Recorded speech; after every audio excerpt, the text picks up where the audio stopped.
어느 날 주일 저녁에 어떤 집사님이신 아내가 이렇게 이야기했다고 합니다. 맛있는 음식을 차려놓고 남편과 함께 주일 저녁 예배 마치고 난 이후에 식탁을 대하면서 이렇게 이야기했답니다. 여보, 나처럼 얼굴도 예쁜데 요리도 잘하는 사람을 사자성어로 뭐라 그러지? 라고 그렇게 질문했답니다. 아마 기대하는 답은 금상첨화다라고 이제 그런 것을 기대했는데, 이 남편이 뭐라 그러냐면 자화자찬 그렇게 이야기했다고 합니다. 그래서 아내가 다시 물었습니다. 아니 그거 말고 그렇게 이야기하니까 남편이 말하기를 과대망상 그렇게 이야기했다고 합니다.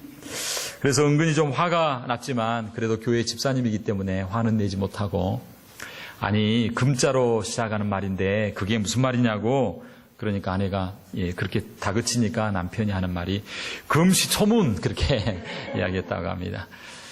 그때부터 한 달 동안 혼자 밥 차려 먹고 혼자 설거지하고 그렇게 했다고 합니다.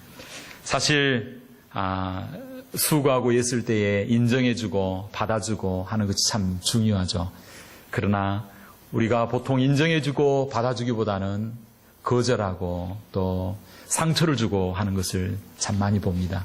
그래서 우리가 이 땅 가운데 살아가면서 참 상처를 참 많이 받습니다. 그 상처 가운데서도 가장 큰 상처, 모든 상처의 출발점이 있다고 합니다. 그것은 바로 거절감이라고 합니다. 인간이 범죄하고 난 이후에 하나님 앞에 죄로 말미암아 떠나가게 되었는데, 그때 이후부터 모든 인간 가운데 거절감이 있습니다. 죄로 말미암아 하나님 앞에 떠나간 것, 그 거절감이 가장 큰 것뿐만 아니라 이 땅 가운데 살아가면서 두 번째로 큰 거절감이 있는데, 그것은 바로 부모의 죽음이라고 합니다. 이것은 그 어린아이가 아직 이해도 못하는데, 이해할 때도 못 되는데 어머니 아버지가 돌아가시거나 이렇게 홀로 자라가게 되는 사람들은 참 살아가면서 거절감이라고 하는 것이 너무나 커서 그게 큰 상처가 되어서 어떤 면에서 보면 이 거절감 때문에 사람과 깊은 관계를 맺지 못하고, 이 거절감 때문에 공동체 안에 깊이 있게 들어가지 못하고, 결국은 내가 거절당할 것 같은 느낌이 들면 먼저 내가 거절해버림으로 말미암아 깊은 사귐과 교제를 가지지 못한다고 합니다. 그래서 우리는 이 땅 가운데 살아가면서 예수 그리스도로 말미암아 이 거절감을 극복하고 이 땅 가운데 희망을 주는 그런 삶을 살아야 될 줄로 믿습니다. 우리 예수님께서 십자가에서 죽으시면서 십자가에 달리시면서 말씀했습니다. 엘리 엘리 라마 사박다니, 나의 하나님 어찌하여 나를 버리시나이까. 우리 예수님이 십자가에서 버림당하심으로 말미암아 피를 흘려 죽어주심으로 이제 그를 믿고 의지하고 나아가는 자 모든 거절감과 아픔의 상처를 다 치유해 주시고 주님 앞에 언제든지 나아갈 수 있게 해주시고 언제든지 주님 보좌 앞에 나아가 부르짖어 간구하고 기도함으로 주님의 은혜와 사랑과 축복을 누리며 이 땅 가운데 희망과 소망의 삶을 살아가는 역사가 저와 여러분 가운데 있게 된 줄로 믿습니다. 우리는 우리 삶 가운데 늘 시시때때로 찾아오는 이 거절감을 잘 극복함으로 정말 하나님 앞에 올바른 자화상을 가지고 하나님 앞에 열매 맺는 그런 삶을 살아가는 저와 여러분 되기를 주의 이름으로 축원합니다. 그런데 이것을 어릴 때부터 잘 이렇게 교육과 양육이 안 되면요, 아주 큰 낭패를 당할 수 있습니다. 특별히 우리나라 김해에서 일어난 일입니다. 초등학교 다니는 아이가 엄마에게 이야기합니다. 엄마, 나에게 장난감 사줘. 나에게 이 게임기 사줘. 라고 이야기합니다. 야, 너가 지금 나이가 이런데 이건 어느 정도 나이가 되어야 되는 게임기야. 이거 사줄 수 없어. 라고 이야기했습니다. 저녁이 되어도 아이가 집에를 돌아오지 않습니다. 어머니가 걱정이 됩니다. 이 아이가 무슨 일이 있는가. 근데 밖에서 웅성웅성 소리가 들립니다. 집 문을 두드립니다. 실제 있었던 일입니다. 당신의 아들이 죽었습니다. 5층 옥상에서 뛰어내렸습니다. 게임기 사주지 않는다고. 또 이것도 실제 있었던 일입니다. 한 자매와 형제가 결혼하기 위해서 서로 선을 보게 되는데 선을 보기도 전에 이 자매가 거절하게 되어집니다. 그러자 이 형제가 거기에 대한 안갚음을 가지려고 복수하고 싶은 마음으로 어떻게 하냐면 생면부지의 그 집을 찾아갑니다. 그리고 그 집 문 두드리면서 나를 왜 거절했냐고 이야기합니다. 매일마다 집을 찾아갑니다. 경찰에 신고를 합니다. 그때부터는 이제 집에를 찾아가지 않냐고 어떻게 하냐면 전화를 하는데, 매일마다 전화를 하는데 1년 동안 16,333회의 전화를 했다고 합니다. 히스테리가 걸릴 정도로. 그래서 결국은 이 일 때문에 이 남자가 경찰에 체포되는 일이 있었다고 합니다. 또 세 번째 어떤 한 일이 있습니다. 한 여인이 있었습니다. 자기가 15살 되었을 때 어머니가 급성 다발증 경화증으로 돌아가시고 말았습니다. 결혼을 하게 되는데 첫 아이가 유산이 되어지고 둘째 아이, 딸이 4개월 되었을 때 이혼당하고 말았습니다. 이 아이를 데리고 자기 고향 땅에 가게 되어집니다. 이 아이를 데리고 정말 단칸방에서 쥐가 우글거리는 그 환경 가운데 이 아이를 기르고 양육합니다. 그러면 자기가 하고 싶었던 일들을 하게 되는데, 그게 뭐냐면 글을 쓰기 시작합니다. 그리고 소설과 같은 글을 써서 이 글을 가지고 이제 출판사를 찾아가게 되어집니다. 매일의 삶을 할 수가 없기 때문에 국가에서 보수해주는 재정을 가지고 먹고 살며 아기를 양육하고, 그리고 그 글을 가지고 출판사마다 찾아가는데 모든 출판사가 다 거절하고 맙니다. 그러나 그는 끝까지 절망하지 않고 도전하게 되어집니다. 그리고 이 글이 세상에 빛을 보게 되는데, 그 소설이 뭐냐면 해리포터라고 하는 조앤 롤링이라고 하는 여인의 이야기입니다. 이 책이 성경 다음으로 세계에서 세 번째로 많이 팔린 그런 책이 되었다고 합니다. 그래서 지금은 하버드에서도 강의를 했고 또 엄청난 명성을 얻는 사람이 되어졌습니다. 사랑하는 성도 여러분, 제가 방금 세 가지 이야기를 했는데 이 세 사람의 공통점이 뭘까요? 뭘 당한 겁니까? 엄마로부터 뭘 당했어요? 거절을 당했어요.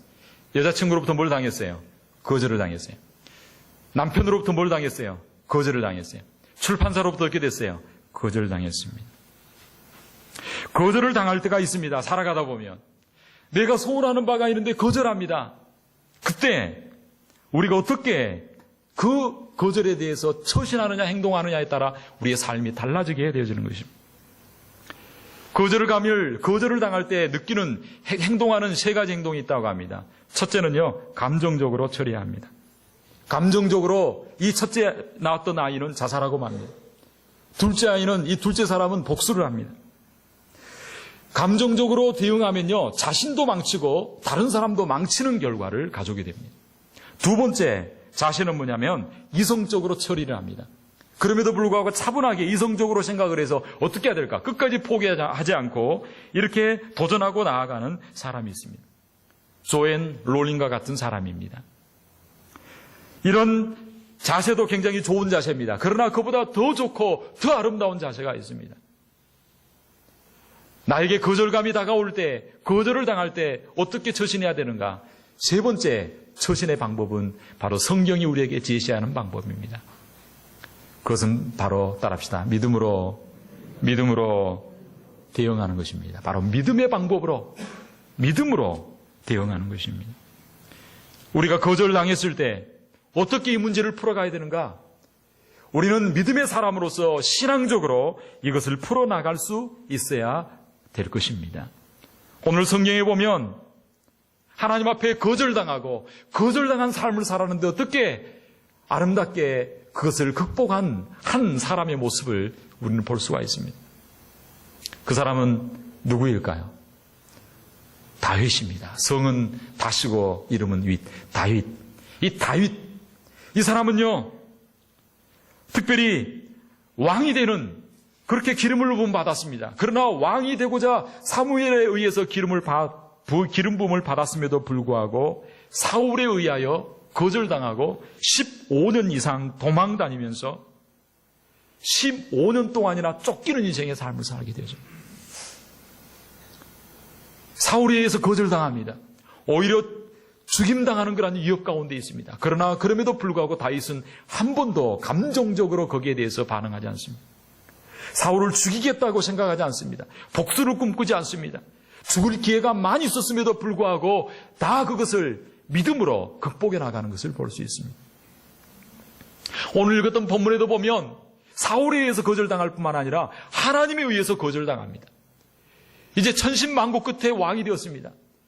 그렇게 왕이 되었으면 이제 삶을 좀 행복하게 누릴 것 같습니다. 그럼에도 불구하고 다윗이 이야기합니다. 나는 왕궁에 구하는데 하나님의 법궤는 휘장 가운데 있도다. 장막 가운데 있도다. 내가 하나님을 위해서 성전을 짓기로 원합니다. 하나님 앞에 결심을 하고 하나님 앞에 소원하고 하나님 앞에 아뢰입니다. 그런데 하나님은 그 소원을 거절합니다. 하나님께서 거절하십니다. 너는 피를 많이 흘렸어. 그래서 너는 나의 성전을 지을 수가 없어. 라고 이야기를 하십니다. 그때 다윗은 어떻게 그 거절에 대하여 행동을 합니까? 우리가 살아가면서 수많은 거절과 여러 가지 외면과 또 소외를 당하는 일들이 굉장히 많습니다. 앞으로 살아가면서도 그런 일들이 많이 있을 것입니다. 그때 우리는 어떻게 거기에 대해서 대처해야 되겠습니까? 우리가 어떤 자세를 가져야 하겠습니까? 사람들이 거절할 때, 사회가 거절할 때, 거절감이 내 마음 가운데 밀려올 때 우리는 어떻게 해야 되는가? 오늘 성경을 통하여 우리에게 말씀하고 있습니다. 그것을 극복하기 위해서는 첫째로 그동안 베풀어 주신 은혜에 감사해야 됩니다. 사람들이 거절당하면 대부분 두 가지로 반응합니다. 첫째로는요, 보복합니다. 보복. 나를 거절해. 내가 제시한 것을 거절해. 라고 하면서 어떻게 해서든지 보복을 꿈꾸고 거기에 대해서 복수하려고 하는 마음을 가집니다. 그래서 폭력을 행사하기도 합니다. 언어적 폭력을 행사하기도 하고 험담하기도 하고 중상모략을 하기도 합니다. 두 번째 방법은요, 그것도 안 되면 자학합니다. 자기 자신을 자학합니다. 삶을 포기하고 좌절합니다. 심하면 자살까지 하는 것을 볼 수 있습니다. 그러나 우리는 그런 방법으로 나아가서는 안 되는 것입니다. 오늘 성경 보면 18절에 보면 다윗은 어떻게 나아가고 있습니까?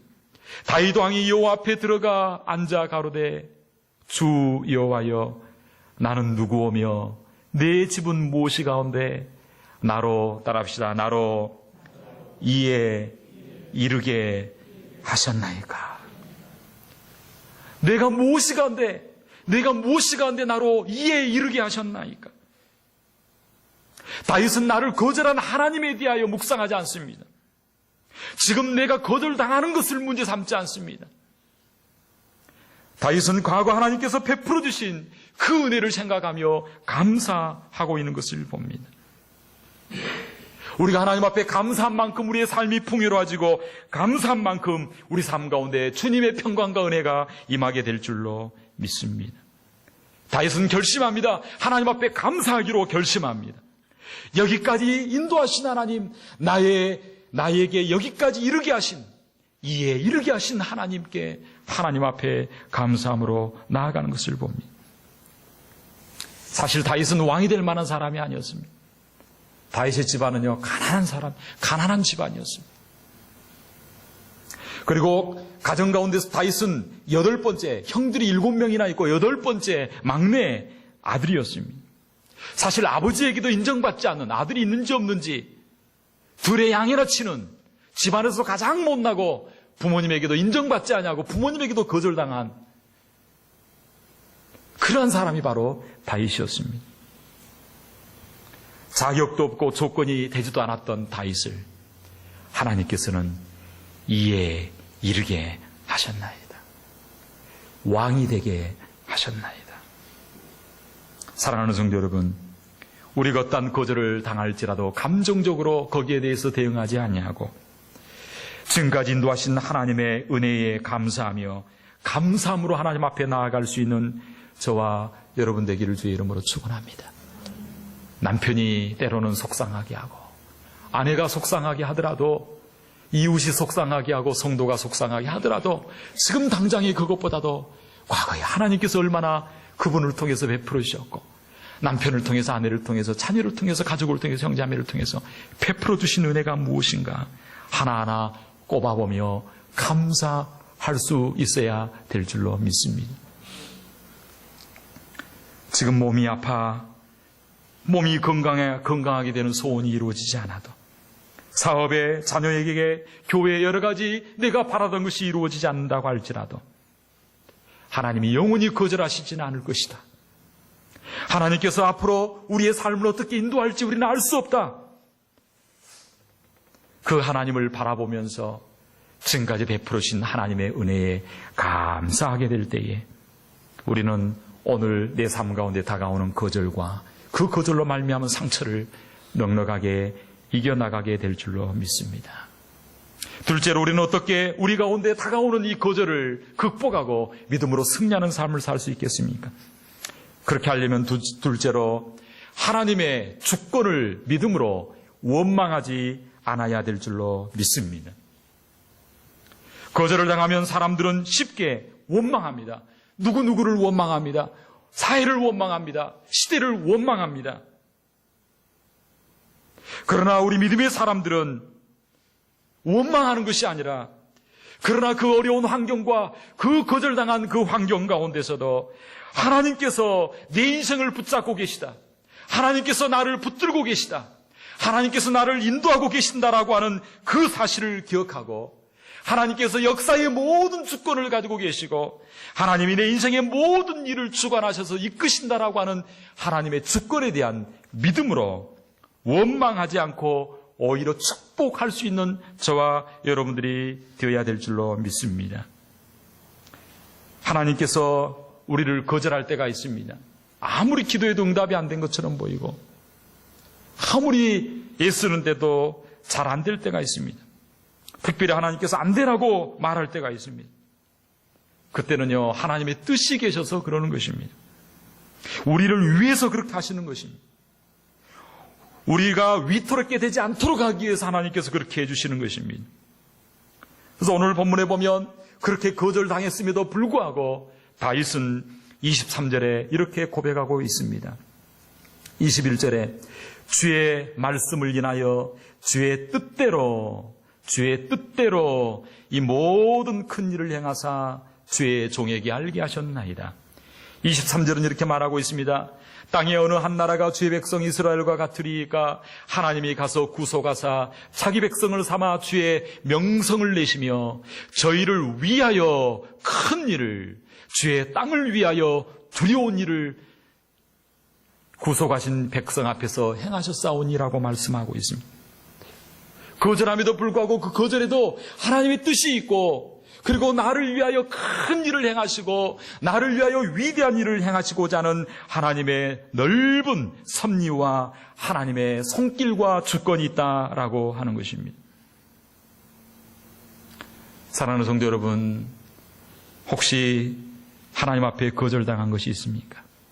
하나님 앞에 기도했는데 응답이 없고 막막하게 그저 하나님께서 거절하신 것이 있습니까? 그렇다면 단식하지 말고 하나님께서 하실 위대한 일을 바라보며 오히려 찬송하고 원망하지 말고 축복할 수 있게 되기를 주의 이름으로 축원합니다. 요나가 소망하는 것이 있었습니다. 다시스로 가는 것이었습니다. 그러나 하나님은 요나를 니느웨로 보내기를 원하셨습니다. 바울이 소망한 것이 있었습니다. 나의 질병이 좀 낫게 하옵소서라고 기도했는데 우리 하나님은 이야기합니다. 내 은혜가 내게 족하도다. 이는 너가 자고하여 넘어지지 않게 하려 함이로다. 하나님께서 말씀하고 있습니다. 요셉의 생애 가운데 하나님은 어떻게 형들이 나를 거절하고 나를 죄수로, 나를 노예로 팔아버릴 수 있는가? 그는 원망하고 불평하며 한탄하며 인생을 살 수가 있었습니다. 그러나 요셉은 하나님의 섭리를 믿음으로, 하나님의 주권을 믿음으로 원망하지 않고 불평하지 아니하십니다. 그래서 창세기 45장 5절에 보면 이렇게 이야기합니다. 하나님이 생명을 구원하시려고 나를 당신들 앞서 보내셨나이다. 내가 팔리고 내가 노예가 되고 내가 청소년 사춘기 때 부모 품을 떠나서 노예로 삶을 살아가고 내가 이곳까지 오게 된 것은 당신들이 나를 판 것이 아니라 하나님이 나로 말미암아 당신들과 우리 백성을 살리게 하여 하나님이 나로 이곳에 보내셨나이다 라고 그렇게 고백하고 있습니다. 우리가 하나님의 주권과 섭리를 깨닫지 못할 때 우리는 원망하고 불평합니다. 우리 인생을 저주합니다. 다른 사람들은 왜 잘 사는데 왜 나만 불행하나? 왜 나만 병들어 이 고통을 당하는가? 왜 우리 집 아이들만 이렇게 사고치고 다니는가? 왜 이처럼 나를 둘러싸고 있는 환경이 온통 이해할 수 없는 일들로만 가득 차는가? 왜 나는 거절당하는가? 왜 나에게는 이런 고난이 있는가? 우리는 이해할 수 없는 일들 때문에 원망하고 때로는 좌절할 때가 있습니다. 그러나 그럼에도 불구하고 그 시련과 그 고통 가운데는 하나님의 뜻이 있고 하나님이 나로 유익하게 하기 위하여 나로 말미암아 백성들을 살리고 구원하기 위한 하나님의 놀라운 섭리가 있다라고 하는 것입니다.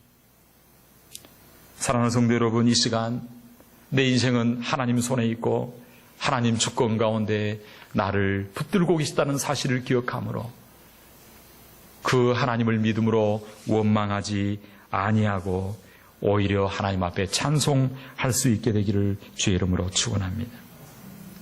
하나님은 우리를 위하여 큰 일을 행하신 분이십니다. 오늘 이해할 수 없는 사건과 아픔 가운데서도 나를 위한 하나님의 큰 일이 지금 진행되고 있다는 사실을 기억하시기를 주의 이름으로 축원합니다. 따라합시다. 주께서 나를 위하여 큰 일을 행하고 계십니다. 지금 우리는 알 수 없습니다. 이해할 수 없습니다. 그러나 그 하나님을 믿고 나아가는 저와 여러분이 되어질 때에 우리의 생애를 통하여 하나님의 영광이 드러나게 될 줄로 믿습니다. 우리가 거절을 당할 때 우리는 어떻게 해야 되겠습니까? 마지막으로 오늘 말씀은 우리에게 도전하고 있습니다. 우리는 하나님의 약속의 말씀을 붙들므로 기도할 수 있게 되기를 주의 이름으로 축원합니다. 우리가 거절의 소리를 듣게 되어지고 나를 거절하는 사람을 만나게 되어질 때 우리가 그 소리에 집착하면 내 인생이 망하게 되어집니다. 내가 그 사람을 원망하면 죄를 낳게 되어지고 결국은 내 인생도 파멸되어지고 결국은 내 인생에 사망이 찾아오게 되는 것입니다. 거절당했을 때는 그 사람과 그 말에 집착할 것이 아니라 우리는 하나님의 약속의 말씀에 집착하고 하나님의 약속의 말씀을 붙들고 기도해야 될 줄로 믿습니다. 혹시 거절당하셨습니까? 혹시 아픔이 있습니까? 그것은 바로 나로 기도하라고 하는 신호인 줄 알고 하나님 앞에 말씀을 붙들고 기도할 수 있게 되기를 주의 이름으로 축원합니다. 모세가 하나님 앞에 구합니다. 하나님이여, 나도 저 가나안 땅에 나 좀 가게 해주소서. 그러나 하나님은 그의 기도를 거절합니다. 그때 모세는 더 이상 그 기도를 드리지 아니하고 자기에게 주어진 일에 최선을 다하며 민족을 이끄는 일을 하게 되는 것을 볼 수 있습니다. 다윗도 하나님이 거절했을 때 더 이상 그것 가지고 신경 쓰지 않습니다. 그거보다 더 하나님께 주신 약속의 말씀을 붙들고 그는 기도하고 있는 것을 봅니다. 그리고 내가 비록 성전을 지을 수 없지만 내가 할 수 있는 일을 최선을 다하여 성전 재래를 예비하고 준비하는 다윗을 볼 수 있습니다. 그리고 그가 할 수 있는 것, 거절당했을 때 약속의 말씀을 붙들고 기도합니다. 오늘 본문 25절은 이렇게 말합니다. 다 함께 한번 읽어볼까요? 25절. 다 함께 읽겠습니다. 시작. 여호와 하나님이여, 이제 주의 종과 종의 집에 대하여 말씀하신 것을 영원히 확실케 하옵시며 말씀하신 대로 행하사. 하나님 내게 약속이셨사오니 말씀대로 행하여 주시옵소서. 이제 간구하고 기도합니다. 하나님 앞에 간구하고 기도하는 것을 볼 수 있습니다. 26절에 이렇게 말합니다. 사람으로 영원히 주의 이름을 높여 이르기를 만군의 여호와는 이스라엘의 하나님이라 하게 하옵소서. 주의 종 다윗의 집으로 주 앞에 경고하게 하옵소서. 29절에 이렇게 말합니다. 이제 청컨대 종의 집에 복을 주사 주 앞에 영원히 있게 하옵소서. 주께서 말씀하셨사오니 주의 은혜로 종의 집이 영원히 복을 받게 하옵소서 하니라. 다윗은요, 거절당한 것 가지고 신경 쓰지 아니하고 하나님께 주신 약속의 말씀을 붙들고 간구하고 기도하는 것을 봅니다. 주께서 약속하신 것 나에게 이루어 주옵소서. 그리고 나와 나의 집으로 말미암아 주의 이름이 높임을 받게 하여 주시고 주의 종의 집에 복을 받게 하여 주시옵소서. 말씀하신 대로 복을 받게 하옵소서 기도하고 있습니다. 사랑하는 성도 여러분, 우리들도 마찬가지입니다. 세상이 나를 거절하고 사람들이 나를 거절하고 심지어는 하나님께서 내 기도 가운데 내 소원을 응답해 주지 아니하셨을지라도 하나님만을 의지하고 눈물을 흘리면서 하나님의 약속의 말씀을 붙들고 그 약속이 이루어질 것을 위하여 기도할 때에 하나님은 저와 여러분 가운데 비록 그 기도한 것은 응답되지 못하게 할지라도 그보다 더 크고 놀라운 약속들을 우리에게 이루어 주실 줄로 믿습니다. 약속의 말씀에 근거하여 기도하는 저와 여러분 되기를 바랍니다. 이번에 부흥집회를 준비하는 가운데 있습니다. 누가 은혜 받냐면 지혜로운 자가 은혜 받지 않습니다. 똑똑한 자가 은혜 받지 않습니다. 어린아이와 같은 자. 젖 먹지 않으면 죽습니다. 순전하고 순진하고 단순한 마음으로 마치 어린아이가 그 갓난아이가 젖을 사모하듯이 하나님의 말씀을 사모하고 하나님을 사모하고 나아갈 때에 그 사모하는 심령 가운데 은혜를 부어주실 줄로 믿습니다. 말씀이 떨어질 때 그 약속의 말씀을 알것으로 붙들고 하나님 앞에 간구하고 기도할 수 있게 되길 바랍니다. 어떤 환경 가운데서도 나로 말미암아 우리 교회로 말미암아 우리 손들을 통하여 주님의 영광이 드러나고 나타나게 해주실 줄로 믿습니다. 건국대학교 교수인 유태영 박사라고 하는 분이 있습니다. 이분은 가난한 가정 가운데 태어났습니다. 사진을 보면 한번 보여주시기 바랍니다. 아버지가 머슴이었습니다. 머슴. 저도 어릴 때 보면 그런 경우가 많았습니다. 예, 그랬습니다. 그리고 이 유태영 박사는 8남매 중에 6번째 아들이었습니다. 집안이 너무나 가난해서 8남매 중에 한 명도 초등학교를 나와본 사람이 없습니다. 유일하게 이 유태영 박사 이분만이 초등학교에 들어가게 되었습니다.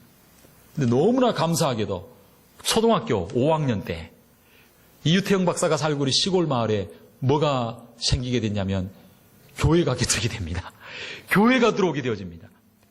그래서 이 초등학교 다니던 이 아이가 초등학교 5학년 때부터 교회를 다니게 되는데 교회를 다니면서 새벽마다 나아가서 이 아이가 기도합니다. 우리 집안이 가난합니다. 그러나 내가 공부를 좀 할 수 있게 해주옵소서. 이 아이가 초등학생이었지만 하나님 앞에 기도하면서 석고를 먹이고 토끼를 기르면서도 공부를 계속하고 하나님 앞에 새벽에 나아가 기도합니다. 초등학교를 졸업하고 서울에 올라가 구두구 닦기 노릇을 합니다. 갈 곳이 없어서 아무데나 자다가도 새벽 종소리가 울리면 교회당에 가서 눈물로 하나님 앞에 기도합니다. 하나님, 저도 하나님 아버지 좀 공부 좀 하게 해주세요. 공부할 수 있게 해주옵소서. 그런데 갑자기 마음속에 소망이 생기는 것입니다. 그래, 하나님 앞에 의지하면 할 수가 있어. 그렇게 하면서 기도하는 가운데 지혜가 생기게 되어집니다. 내가 그래도 농촌 출신인데 우리나라처럼 가난하고 못 살지만 우리나라를 한번 이렇게 세워보고 싶은 그런 마음이 갑자기 막 생기기 시작합니다. 그러면서 어떻게 하면 되겠는가? 지금 전 세계에서 그 당시 가장 농촌이 잘 사는 나라가 덴마크였는데 그 덴마크에 가서 공부를 하면 우리나라를 좀 잘 살게 할 수 있겠다라고 하는 이 아이 가운데 갑자기 그런 비전이 생깁니다. 그래서 유태영 아이가 편지를 씁니다. 누구에게 보내냐면 덴마크 국왕에게 편지를 보냅니다. 나는 한국의 농촌의 가난한 아이. 나는 우리 한국의 농촌을 위하여 일하고 싶습니다. 그러니 지금 전 세계 지상에서 가장 농촌이 잘 되어 있는 덴마크, 당신의 나라에 가서 공부를 하고 싶습니다. 나에게 공부할 수 있는 길 좀 열어주세요. 라고 편지를 써서 덴마크 국왕에게 편지를 딱 보냅니다. 그런데 덴마크 국왕이 그걸 보고 나서 감동을 받습니다. 이 정도 열정 있는 아이라면 우리가 키워줄 수 있겠다라고 생각해서 덴마크 국왕이 모든 유학비를 대고 비행기 값을 보내주고 그리고 이 아이가 공부할 수 있는 길을 활짝 열어줍니다. 나중에 박사학위를 받고 우리나라에 돌아와서 박정희 대통령과 함께 큰 일을 하게 되어집니다. 그 일이 바로 새마을 운동을 이 박정희 대통령과 이 유태영 박사가 함께 그 일들을 진행해 나갔다라고 하는 것입니다. 사랑하는 성도 여러분, 우리의 삶과 형편이 아무리 힘들고 어려울지라도 하나님의 약속의 말씀 붙들고 기도할 때에 기적적인 일들이 저와 여러분의 삶 가운데 일어나게 될 줄로 믿습니다.